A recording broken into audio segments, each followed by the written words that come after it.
Welcome to Own It Magazine and Publishing. My name is Marisa Budorn. I am the CEO and editor-in-chief of Own It Magazine. I have taken center stage with me and owning it, our September cover girl, Darcele Robinson. She is a phenomenal woman. And when I say that, sometimes we don't see those who are movers or shakers in our community until we have visibility on this level. And so we just want to honor her, that being the cover girl of the September issue of Own It. We want to honor her. We want to make sure that you know who she is and where you can get in touch with her and how you can connect with her and make wonderful things happen. Collaboration, partnerships across the nation, across the world are so key now in getting our visions and our missions out there in the world. And taking center stage without further delay is Darcele Robinson. Darcele.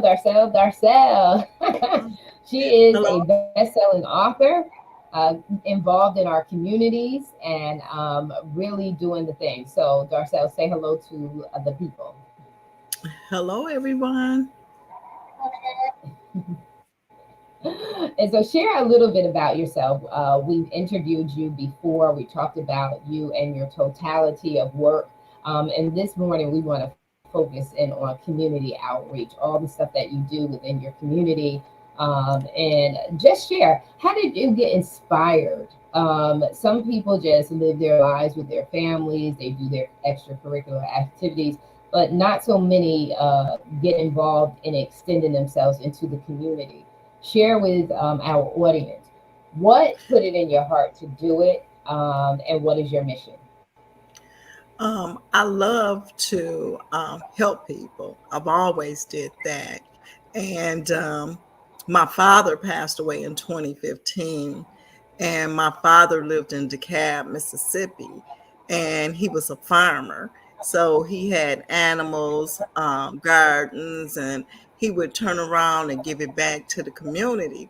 And I was like, I don't want to do that, but I wanted to do something similar. And so I decided to help women, single women with children. That's how our nonprofit started. And it was online. And so when people needed food or clothing, I would be able to give that resources to help them. And then we started to help with taking their children to school, back and forth and after school programs. So that's how basically we started. Now we're doing other phenomenal things now. We're doing programs where we have a pilot with the YMCA now, talking about conflict resolution, safe medication, um, suicide prevention, human trafficking. So we have several different curriculums now that we're going into the schools and doing summer camps and after school programs. Awesome. People always want to know your credentials. Like whenever you get ready to speak, everyone's looking to see, are you an authoritarian in that space of speaking? So talk to us about that LLMSW. What does that stand for? It's a limited license with my master's of social work. I am a social worker.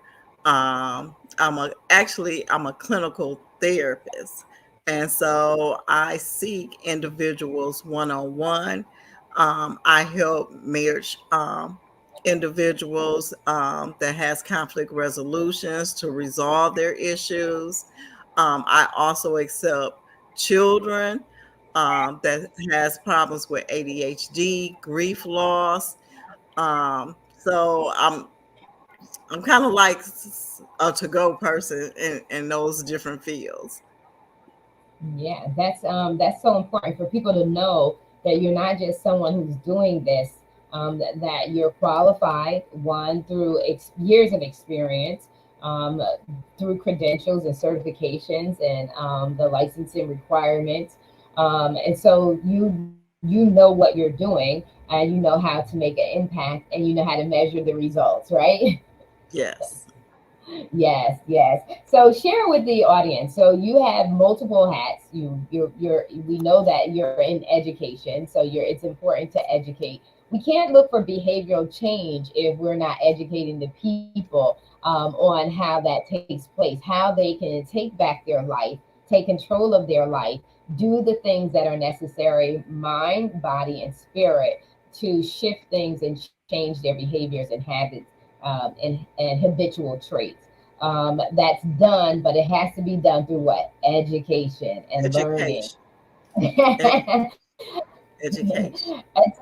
Yeah, education. And so you have some children's books. I think we went into that the last time we met and interviewed. Talk a little bit about how those children's books. There you go. Awesome, beautiful, and they're so colorful. They're so colorful and exciting. And she doesn't just have the one; she has multiple books Yes. out there. And how do you utilize them in the community outreach work that you do? What I do, I have coloring books also. There's coloring books in the book, but I also, when I go to the schools for readings, and I went to a youth group the other day, 5 and under, where I took Kagan's Adventure Surprise at 5, and we put party hats on and found out whose birthday was whose birthday, and then I read the book. And so my books are about my granddaughter. I have one Mhm. granddaughter. Her name is Kagan. So it's a series, Kagan's Adventure. So this one here is Kagan's Nana's Darcele's house. So on the weekends, she comes and visit me. And so me and her and my goddaughters and myself, we all do something, activity to have fun. They know when they come to Nana's house, they're going to have some fun. We're going to do something. And Awesome. so also I do have a book that's coming out in December. It's a Christmas book, and it's called Dear Santa. They're the naughty ones. And it's a phenomenal book. It's about Jessie So Messy. And I'm looking forward to the book coming out. Yes, yes, we need graphics. So, email me those graphics because we want to make sure you're highlighted in the author's corner and Okay. getting some visibility up until Christmas holiday and things like that. So make sure you do that. Um, you know, the way that you speak to people is to make something engaging, make it something that they can interact with, and make it memorable, something that's going to last with them, a lasting experience that's going to help them when they go through, like you said, conflict resolution.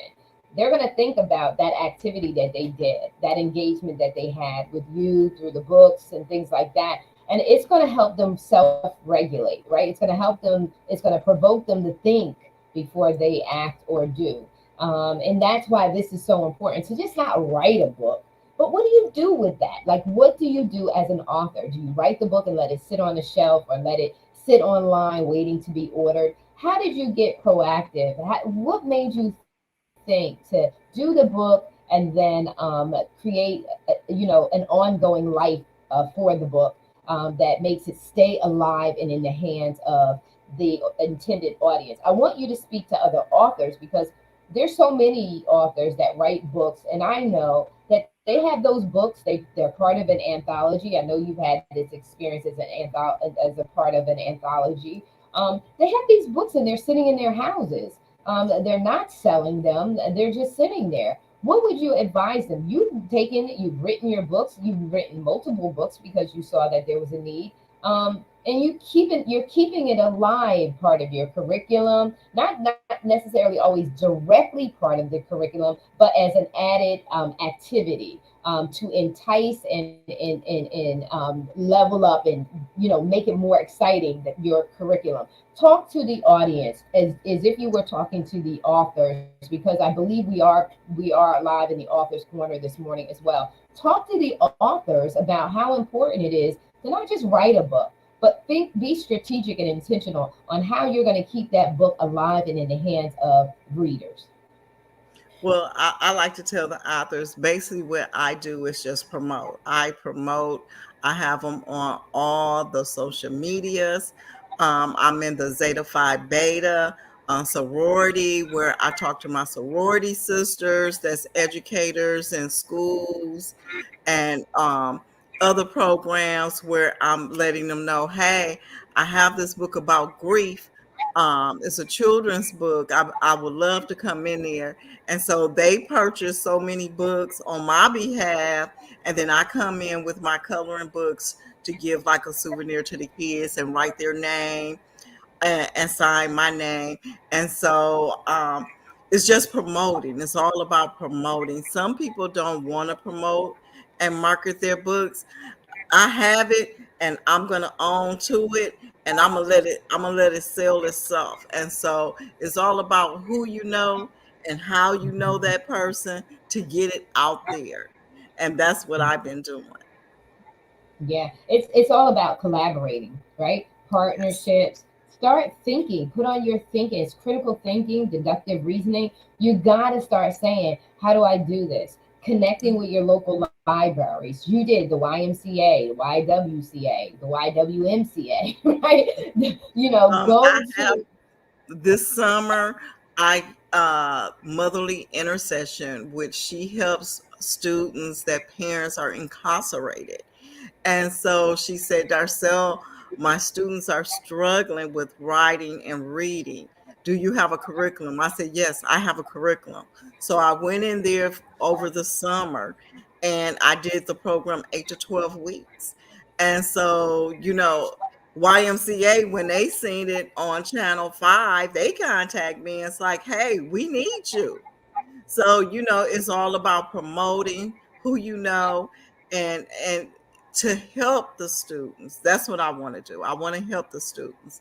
And so we talked about safe medication, but we also did a journal where they can to make sure they understood what safe medication was about.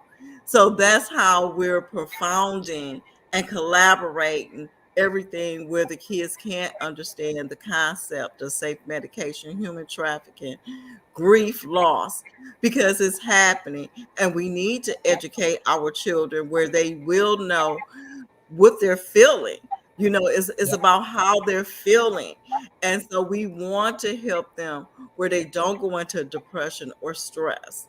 So and it's really, really very important these days, because suicide prevention is happening to all of us. Wow. Yeah, it is happening. And you said something that was so, so important, and that's educating our young people, educating our kids, not leaving them to assume anything or to wonder or to ask their peers for their advice. It's not that you don't want them to ever receive peer to peer advice, but you want them to be educated and wise enough that when they get peer to peer advice, they're able to judge that advice, right? They're able to evaluate that advice and use sound judgment as to whether or not it's advice that they want to take and adhere to their lives, or they want to say, hey, thanks, that was great advice, but continue to do what they know is the right thing to do. Yes. It's so important educating our young people. This is what's not talked about too often. Educating our young people, put them in a place of maturity, because knowledge is power, Knowledge understanding is is power. wisdom. And yeah, and understanding knowledge in a way that you can apply it to your life is wisdom. And that's what we need to give to our young people, wisdom, so that they're mature and they're responsible, and then they're respectable. Because when you are mature and when you are responsible, you respect and you have value. And so that's what we need. And I love that you put the journaling part of it, because in psychology we look at that IO practitioner as learning transferred. And if learning is transferred, then behavior will change, because there's a different value on what to do and what not to do. And then there's a deeper understanding of consequences of actions. Go ahead. And not only that, Marissa, all kids don't learn the same. No. So I have like some volunteers that come in to help me, where we have to help some kids some children one on one, and where they can feel loved, where they can feel like I'm learning something, you know. And we want that. Our nonprofit, we want that one-on-one where we showing that love, because a lot of kids, they're not getting it at home. Their parents are working. So when we do those summer camps and those after school programs, we want the best for each student that walks out of there. And so the last program, as I stated before, the Motherly Intercession, who helps students that parents are incarcerated, we did a book. They did journals. So, every week we talked about something, they did a journal. But also when they walked out of there, that 12th week, each child had a book that they wrote a short story about. And we had our sorority sisters come in and judge those books, and 8 students won out of those 25 students. Wow, wow, that's incredible. And it gives them a sense of accomplishment. Yes. That's another thing that we pretty much walked away from. It gives kids a sense of pride. And kids want to be proud of their families. They want to be proud of themselves, because that does what? It builds their self-confidence. It gives value to Absolutely.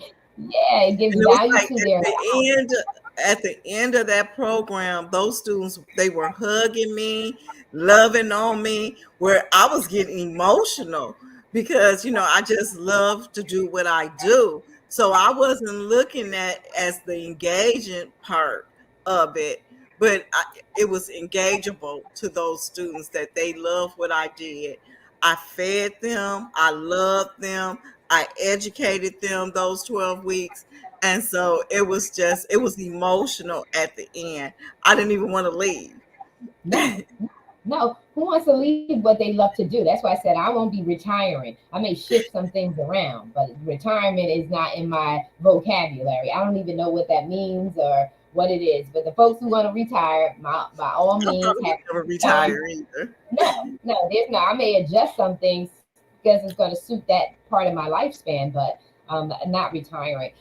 We're going to close out, but I wanted you to share with the audience why it's so important for you to be in alignment with your life's assignment. You kept saying, I love it, I love it, I love it. I believe that when we are in alignment with the way that God designed us, that means that we are in alignment with our life's assignment. We are actually living out our purpose. We're in proper alignment and we're in a place of fulfillment because we are doing what we love to do. Doesn't necessarily mean that you have to be an entrepreneur to do what you love to do. You can work for an organization, a company, and do what you love to do. You just have to know that you're in alignment with how you were designed.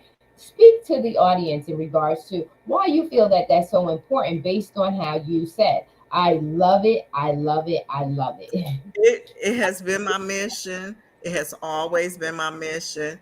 I have did a lot of things in my life to help people. And so I realized that was my niche. So I owned up to it and I'm doing it. And I love it. And so, it's not when I started my nonprofit, it was 2015. I was already doing it. But then when I started collaborating and making it happen for my nonprofit, I even love it even more. So I own up to what I love to do. That's it. And that's fulfillment. And for somebody who's struggling out there and you feel a little off kilter, it's because you're not in alignment with your life's assignment. You were wired and designed.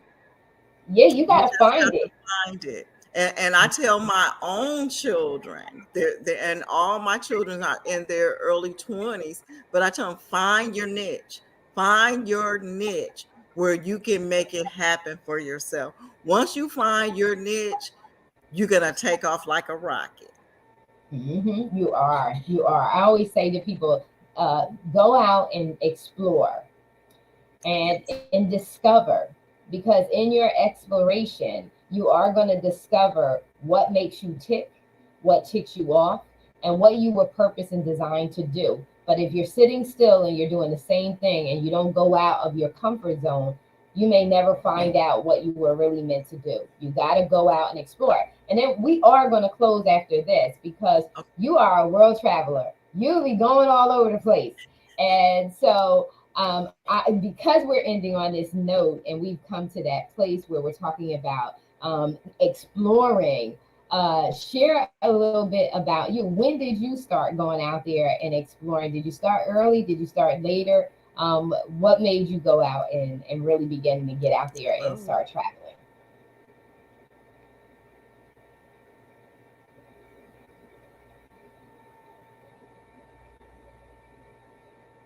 Is there a delay? Can you hear me? Yeah, there was a delay. Okay. What was the question? What made you, when did you start traveling? And what made you start traveling? Well, my parents, they always took us on vacations. And then when I got married, my husband and I, we traveled a lot. And then when we had our children, we started traveling with our children. I love to travel to see what's out there, to explore and see what I can bring back to my community and to help my community. And so now we're traveling out of the country.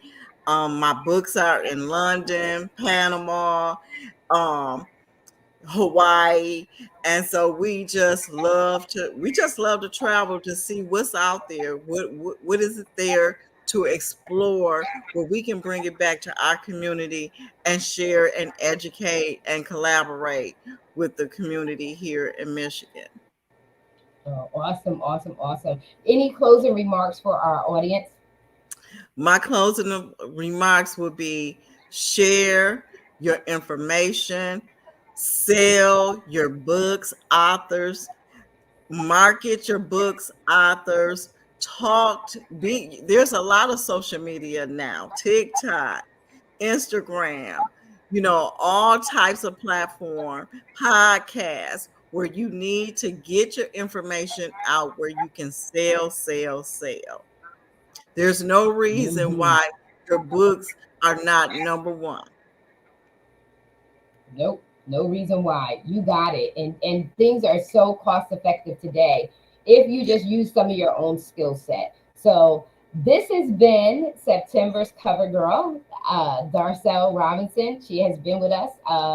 There's a couple of more interviews. So if you go to our YouTube channel, Own It Magazine, and subscribe, or you just look it up. You put this in, you see live with Own It Magazine, CoverGirl, Dr. Darcele Robinson. You put her up there in the search in YouTube, and you can see the other interviews that we've had with her. Phenomenal information. She is in the Mississippi area. Michigan. I'm in Michigan. She's in the Michigan area for you to connect with her, collaborate with her. And if you want to reach out and connect with her, you can reach out and connect with her. Her information has been on the ticker tape below. Get connected, reach out, touch her.